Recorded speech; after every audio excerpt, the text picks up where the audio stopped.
Swerte, may nakasabay sa lipad yung mga ibon natin. Ayan, no? Tamang raging na sila. Ayan, yung ibon na pinawalan natin dyan is 8. Pero ang total na rumoronda dyan parang mga 13 o 12. Ayan, no? Ayan sila.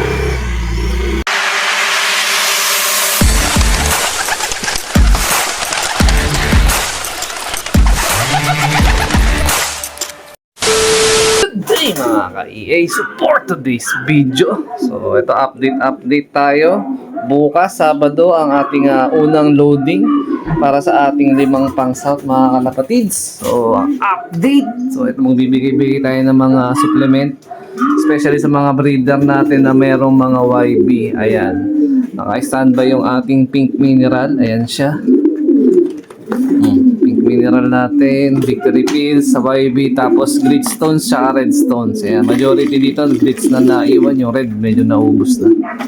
So ayan, ganda naman mga droppings ng mga ibon natin, especially itong nire-recover natin na si Choknut. Ayan, so kung na-miss nyo si Choknut, ito na po yung kanyang itsura.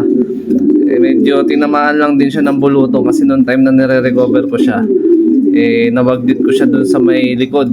So hindi ko na-anticipate na malamok. So ang bulutong po kasi isa lamok na kukuha ng nakalapate. Parang 2 days ko siyang pinarantin doon. So instead of gumanda ang kanyang pakiramdam doon sa paghiwalay ko, tawag na ito, medyo nadagdagan pa yung kanyang karamdaman nung nakaraan linggo. Pero ngayon, nasa 1 linggo mahigit na rin naman siya na nandito sa loob. So dry na yung kanyang bulutong. Tapos yan, maganda na rin yung droppings niya. So target ko sa kanya baka summer is ibalik natin siya sa karera. Dahil yung summer race is tawag na ito, sa north naman ang lipad niyan. So ito is vegan finisher natin. 8 minutes yan late nung during vegan race. So hopefully ma-recover natin ng 100% bago dumating yung summer race sa susunod na taon. Possible yan either April or May. Ayan, pero sa ngayon syempre kailangan natin mag-focus dito sa ating Team South. Ayan, so nakapag-move on na tayo syempre dun sa north natin na hindi natin successful na natapos dahil di nakauwi si Franco Boy, si Frankie Boy sa kanyang last and final lap, which is Santa Ana, Cagayan. Pero masaya ako kasi umabot pa rin naman tayo ng last lap nun. So ito yung ating kompletong lineup para sa ating South by Saturday, bukas. Yan, Antipolo. So ito wala pa tong pangalan, lahi ito nung Speedbird natin, si Chocolab, no, kapatid niya to. Ayan, tapos nakakross dun sa lahi nung tawag nito, galing kay Madla. Tapos ito yung isa nating kulay pula na hindi natin na video nakaraan kasi nakalusot dun sa training box. Ayan siya, oh. Ayan.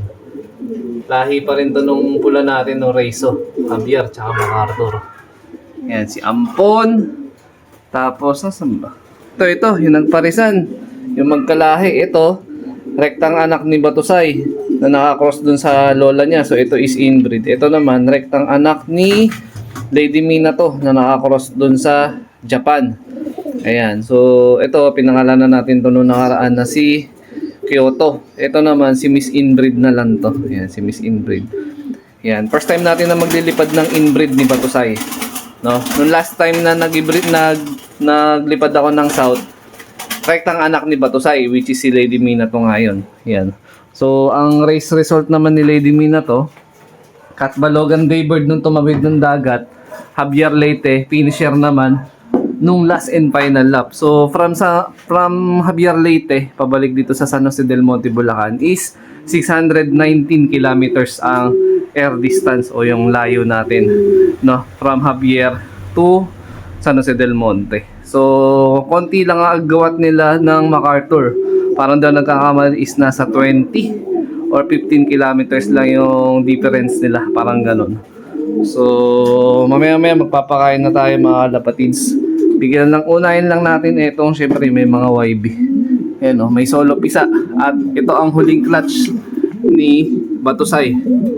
Ayan, cross kay Lady Mina to. Ayan, available pa to for out Inbreed na to. Parehas tumapos ng Javier. Itong magpares na to. Actually, magtatay itong dalawang to. Ayan, si Lady Mina to. Ito naman si Batusay. Ayan. So, magandang gawing materyales yan para sa susunod ng mga breeding. Meron na ako na na anak nila na nakatabi na.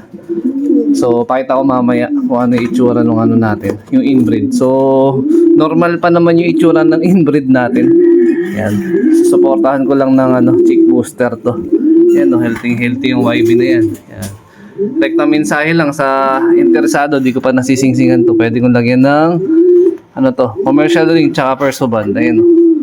Di pa sila nagsusubo. Ngayon pa lang ako magbibigay ng foods nila. Ayan, plain water pa lang naman to kasi tawag na ito.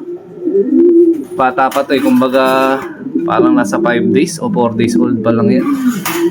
Tapos bigyan natin ng pink mineral. Sama na natin dito. Ayan. Itong grits sa ibang sa ibang may anak natin ibibigay kasi hindi pa naman niya kailangan ng grits eh. Bibigay tayo sa kanya baka bukas calcium tsaka multi. Ito yung natin, bibigyan natin ng mga gritstones. Ayan, ito ang magpares na to. Ayan, panlaki-laki na rin yung YB nila sa likod. Yung nasa kanan, available pa yan for out. Yung sa kaliwa, meron na may-ari yan. Ito, may mga nag-i-inquire na rin dito sa YB na to. So, inaantay ko na lang kung sino yung mag-close deal sa kanya. Ayan.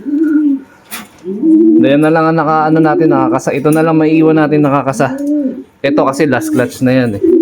Ayan. So, magpapahinga tayo ng mga ibon natin dahil magbibreed tayo by early February, parang ganon.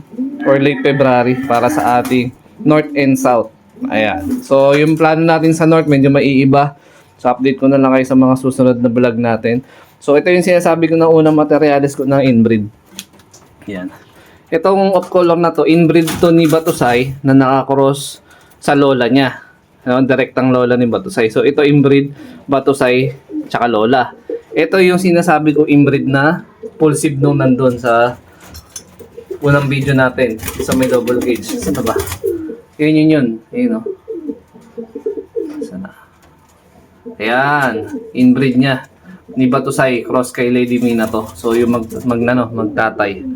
So, walang diferensya yung na to, yung inbreed natin na yan. So, ito future breeder natin by, siguro kung may kakasako to, mga late September or late June, mga ganon. Ayan o, kasi batang-bata pa to eh. Halos kakahango ka lang nito last month. O, ayan o. So, yun nga, last clutch na kasi yun nandun. So, kung sino yung baka magnais na makapag-acquire ng inbreed natin ng Javier Leyte, ayan. Rekta mensahe lang kayo mga kalapatid sa Facebook page. Apply tayo ng ating Summer and South. Kasi bukas may basketing na tayo mga kalapatids.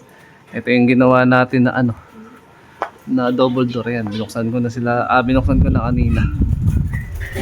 Medyo nakapag-adjust na rin naman yung mga wires natin sa trap.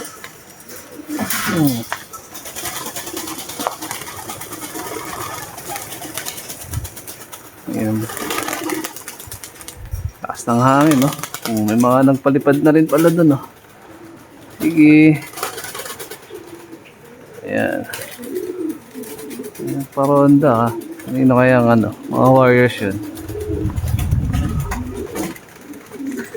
Pinsamer natin, hindi makalabas. Basta, yo! A few moments later. Nakasabay sa lipad yung mga ibon natin. Ayan, no? Tamang raging na sila. Ayan, yung ibon na pinawalan natin dyan is 8. Pero ang total na rumoronda dyan parang mga 13 o 12. Ayan, no? Ayan sila. Bukas, kakarga na tayo ng south natin. Good luck sa atin. Antipolo pa lang naman pero sana maging maganda yung simula ng natin. Ng training natin sa south, especially sa derby din syempre.